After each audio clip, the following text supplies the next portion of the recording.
Hi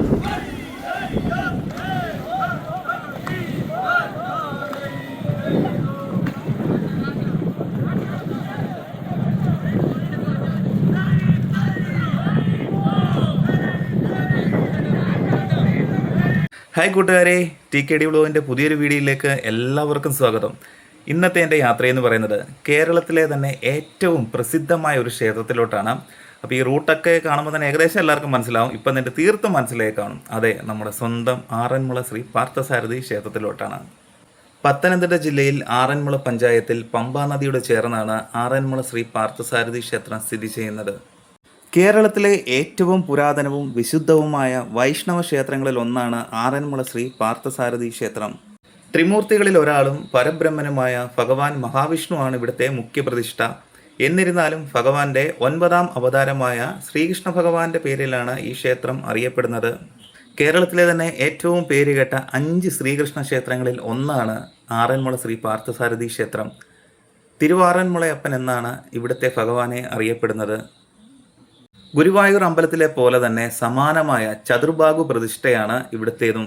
മഹാഭാരതവുമായി ഈ ക്ഷേത്രത്തിന് അടുത്ത ബന്ധമുണ്ടെന്നാണ് വിശ്വാസം. അതുപോലെ തന്നെ ഇവിടുത്തെ വിഗ്രഹത്തിനും ഒരുപാട് പ്രത്യേകതകളുണ്ട്. 6 അടിയിലധികം ഉയരം വരുന്ന ഇവിടുത്തെ വിഗ്രഹം ഭഗവാൻ തൻ്റെ ഭക്തനായ അർജുനന് വിശ്വരൂപം കാണിച്ചു കൊടുക്കുന്ന സങ്കല്പത്തിലാണ് പ്രതിഷ്ഠിക്കപ്പെട്ടിരിക്കുന്നത്. ഇവിടുത്തെ പ്രധാനപ്പെട്ട വഴിപാടുകളിൽ ഒന്നാണ് ആഗ്രഹ സാഫല്യത്തിനായി നടത്തിവരുന്ന വള്ളംകളിയും വള്ളസദ്യയും. കേരളത്തിലെ ശ്രീകൃഷ്ണ ക്ഷേത്രങ്ങളിൽ വെച്ച് ഏറ്റവും വലിയ പ്രതിഷ്ഠയുള്ളത് ഇവിടെയാണ്.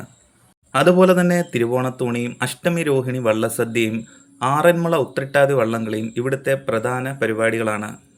ഇവിടുത്തെ പ്രധാനപ്പെട്ട വഴിപാടും ഭഗവാന് ഇഷ്ടമുള്ളതുമായ ഒരു മാലയാണ് കേശാദിപാദം മാല. അങ്ങനെ ഞാനും ഭഗവാന് സമർപ്പിക്കാനെ കൊണ്ടൊരു കേശാദിപാദം മാലയൊക്കെ മേടിച്ച് ഇനിയിപ്പോൾ അമ്പലത്തിലോട്ട് പോകണം. തൊഴുതിട്ട് വന്നിട്ട് നമുക്ക് ബാക്കി വീഡിയോസൊക്കെ കാണാം. അത്യാവശ്യം നല്ല തിരക്കായിരുന്നു. എന്നിരുന്നാലും ഭഗവാനെ നല്ലവണ്ണം കണ്ടു തൊഴുതു. അതിനുശേഷം പുറത്തിറങ്ങി ചുറ്റമ്പലങ്ങളെല്ലാം കണ്ടു തൊഴുതു. അതുപോലെ തന്നെ എല്ലാ വർഷവും ശബരിമലയിൽ അയ്യപ്പ വിഗ്രഹത്തെ ചാർത്താനുള്ള തങ്കയങ്കിയും വഹിച്ചുകൊണ്ടുള്ള ഘോഷയാത്ര ആരംഭിക്കുന്നതും ഇവിടെ നിന്നാണ്. പമ്പാ നദിയുടെ മനോഹരമായ തീരത്ത് പ്രകൃതി സൗന്ദര്യത്തോട് ഇഴചേർന്ന് നിൽക്കുന്ന ഈ ക്ഷേത്രം കേരളത്തിൻ്റെ പരമ്പരാഗത വാസ്തുശൈലിയുടെ മികച്ച ഉദാഹരണങ്ങളിലൊന്നാണ്. ശാന്തത നിറഞ്ഞ ക്ഷേത്ര പരിസരവും ഭക്തി നിർഭരമായ അന്തരീക്ഷവും ഇവിടെ എത്തുന്ന ഓരോ ഭക്തരുടെയും മനസ്സിന് ആത്മീയമായ അനുഭവം സമ്മാനിക്കുന്നു. നമ്മളിപ്പോൾ കാണുന്നത് ബലരാമസ്വാമിയുടെ ക്ഷേത്രമാണ്. ഭഗവാന്റെ ഇടത്ത് സൈഡിലായിട്ട് ശ്രീകോവിലിൻ്റെ പുറത്തായിട്ടാണ് ബലരാമസ്വാമിയുടെ ക്ഷേത്രം സ്ഥിതി ചെയ്യുന്നത്. ഈ ക്ഷേത്രം സ്ഥിതി ചെയ്യുന്നതും ക്ഷേത്ര പരിസരത്ത് സമനിരപ്പിൽ നിന്നും കുറച്ച് താഴേക്ക് ഉള്ളിലായിട്ടാണ് ഈ ക്ഷേത്രം സ്ഥിതി ചെയ്യുന്നത്. നമ്മൾ ഭഗവാനെ കാണാനെ കൊണ്ട് താഴേക്ക് ഇറങ്ങിച്ചെന്ന് വേണം ഭഗവാനെ ദർശിക്കാൻ. ഞാൻ ഈ ക്ഷേത്രത്തിൽ വരുമ്പോൾ പലപ്പോഴും ഞാൻ ചിന്തിക്കാറുള്ള ഒരു കാര്യമാണ്, എന്തുകൊണ്ടാണ് ബലരാമസ്വാമിയുടെ ക്ഷേത്രം ഇങ്ങനെ കുറച്ച് ഉള്ളിലായിട്ട് ഇങ്ങനെ വന്നത്. ചിലപ്പോൾ ഇനി അതിന് എന്തെങ്കിലും ഒരു ഐതിഹ്യമൊക്കെ കാണുമായിരിക്കും. എന്താണെന്ന് എനിക്ക് കറക്റ്റ് അറിയില്ല. അതുകൊണ്ട് തന്നെ ഞാൻ കൂടുതലായിട്ട് പറയാൻ ആളുമല്ല. നമുക്ക് മറ്റൊരു ശ്രീകൃഷ്ണസ്വാമി ക്ഷേത്രത്തിലും ഇങ്ങനെ ഒരു കാഴ്ച കാണാൻ സാധിക്കത്തില്ല. ബലരാമസ്വാമിക്ക് വേറൊരു അമ്പലം പണിത് അവിടെ പ്രതിഷ്ഠിച്ചിരിക്കുന്നത് ഞാൻ വേറൊരു അമ്പലത്തിലും കണ്ടിട്ടില്ല. അങ്ങനെ നിങ്ങൾക്കറിയാമെങ്കിൽ അങ്ങനെ ഏതെങ്കിലും ഒരു അമ്പലത്തിൽ ഇങ്ങനൊരു പ്രതിഷ്ഠയും കാര്യങ്ങളൊക്കെ ഉണ്ടെന്നറിയാമെങ്കിൽ ഒന്ന് കമൻറ്റ് ഇട്ടേക്കണം. ഇപ്പോഴത്തെ ഒരു ടൈം എന്ന് പറഞ്ഞാൽ ആറന്മുള അമ്പലത്തിൽ ഏറ്റവും പ്രധാനപ്പെട്ട ചടങ്ങാണ് നടക്കുന്നത്, വള്ളംകളിയും വള്ളസദ്യയും. അതുകൊണ്ട് തന്നെ എല്ലാ ദിവസവും നമ്മൾ ഏത് ദിവസം വന്നതെന്ന് പറഞ്ഞാലും നല്ല തിരക്കായിരിക്കും. അതുകൊണ്ട് ഭഗവാനെയൊക്കെ ഒന്ന് കണ്ടു തൊഴണമെങ്കിൽ കുറച്ച് ബുദ്ധിമുട്ടായിരിക്കും. നല്ല തിരക്കാണ്. ഇന്ന് ഞങ്ങൾ വന്നപ്പോൾ ഇന്ന് അത്യാവശ്യം നല്ല തിരക്കാണ്. അതുപോലെ തന്നെ ഇവിടുത്തെ ഏറ്റവും പ്രസിദ്ധമായൊരു ചടങ്ങാണ് വള്ളസദ്യ. മറ്റൊരു ക്ഷേത്രത്തിലും നമുക്ക് കാണാൻ സാധിക്കത്തില്ല വള്ളംകളിയും വള്ളസദ്യയും. അത് കഴിക്കണത്തിന് നമുക്കൊരു ഭാഗ്യം വേണം കേട്ടോ. ഒരുപാട് കൂട്ടാനൊക്കെ കൂട്ടി വള്ളസദ്യ കഴിക്കാമെന്ന് വെച്ച് കഴിഞ്ഞാൽ അതൊരു പ്രത്യേക ഒരു ഭാഗ്യം തന്നെയാണ്. ഞാൻ ഇതിനു മുന്നേ 1-2 വള്ളസദ്യ കഴിച്ചിട്ടുണ്ട്. ഒന്നെങ്കിൽ നമുക്ക് നമ്മുടെ ആരെങ്കിലും അല്ലെങ്കിൽ നമുക്ക് അറിയാവുന്ന ആരെങ്കിലും വള്ളസദ്യ നടത്തുവാണെങ്കിൽ നമുക്ക് അവരുടെ കയ്യിൽ നിന്ന് നമുക്ക് പാസ് മേടിക്കാം. അതല്ല എങ്കിൽ നമുക്ക് ഓൺലൈൻ വഴി നമുക്ക് ബുക്ക് ചെയ്തിട്ട് നമുക്ക് വള്ളസദ്യക്കുള്ള പാസ് കിട്ടും. ഇതൊന്നും എനിക്കിന്ന് എടുക്കാൻ പറ്റിയില്ല. അതുകൊണ്ട് തന്നെ ഇന്നെന്തായാലും ഭാഗ്യം കിട്ടുമെന്ന് പ്രതീക്ഷിക്കുന്നു. കാരണം ഇപ്പം നിയമിക്കുന്ന ആൾക്കാരൊക്കെ കണ്ടില്ലേ, ഒരു ഭഗവാനെ തൊഴാനും അതുപോലെ തന്നെ വള്ളസദ്യ കഴിക്കാനൊക്കെ ഉള്ള ക്യൂവും കാര്യങ്ങളൊക്കെയാണ്. എന്തായാലും ഞാൻ വള്ളസദ്യ കഴിച്ചിട്ട് ഇന്ന് പോകത്തുള്ളൂ. അങ്ങനെ ഭഗവാനെയും കണ്ട് തൊഴുതു. അതുപോലെ തന്നെ ചുറ്റമ്പലങ്ങളിലും തൊഴുതു. ഇനിയിപ്പോൾ നമ്മൾ നേരെ പോകുന്നത് വള്ളക്കടവിലോട്ടാണ്. അപ്പോൾ വള്ളം വരാനും കൊണ്ട് കുറച്ച് ലേറ്റ് ആകും കേട്ടോ. എന്നാൽ പിന്നെ വിചാരിച്ച് പുറത്ത് പോയിട്ട് വെള്ളമൊക്കെ കുടിച്ചിട്ട് വരാമെന്ന് വിചാരിച്ച് അങ്ങനെ പുറത്ത് വന്നു. വെള്ളമൊക്കെ കുടിച്ചു. ഇനി നമ്മൾ നേരെ പോകുന്നത് വള്ളക്കടവിലോട്ടാണ്. അന്നേരം നീണ്ട് അവിടെ നിന്നൊരു വെള്ളമൊക്കെ വരുന്നുണ്ട്. ഇനി നമുക്ക് വഞ്ചിപ്പാട്ടും അതുപോലെ തന്നെ വള്ളംകളിയൊക്കെ ഒന്ന് കാണാം. ഈ കടവിൽ നിന്നാണ് നമ്മൾ വള്ളക്കാരെ സ്വീകരിച്ചുകൊണ്ട് അമ്പലത്തിലോട്ട് പോകുന്നത്. വഞ്ചിപ്പാട്ടൊക്കെ പാടി അതൊരു ഒരു പ്രത്യേക നമുക്ക് രസമാണ് കേട്ടോ. നമുക്ക് ഒരിക്കലും പറഞ്ഞറിയിക്കാൻ പറ്റത്തില്ലത്. അന്നേരം തന്നെ വള്ളമൊക്കെ വരുന്നുണ്ട്. ഈ വെള്ളം എന്ന് പറയുന്നത് തെക്കേ മുറിക്കരക്കാരുടെ വെള്ളമാണ് കേട്ടോ. അപ്പോൾ അവരുടെയാണ് ഇന്നത്തെ വള്ളവും അതുപോലെ തന്നെ വഞ്ചിപ്പാട്ടൊക്കെ. എന്തായാലും നമുക്ക് അതെല്ലാം ഒന്ന് കാണാം.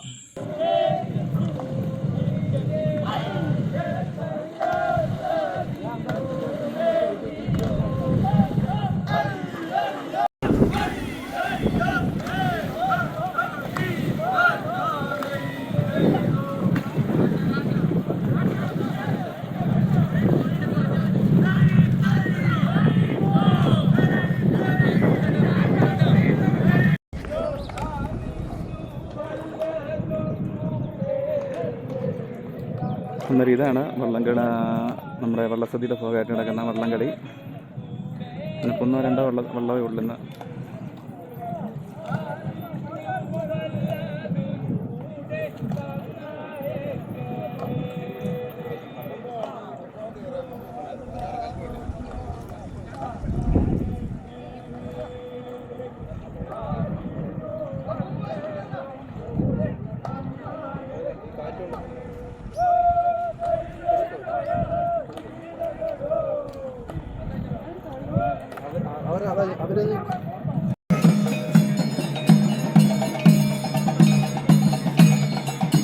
ഇനി ആ കടവിൽ നിന്നാണ് വള്ളക്കാരെയൊക്കെ സ്വീകരിച്ചുകൊണ്ട് വരുന്നത്. എനിക്ക് എന്തായാലും അത് കാണാൻ പറ്റിയില്ല, വേറെ കുറച്ച് തിരക്കൊക്കെ ഉണ്ടായിരുന്നു.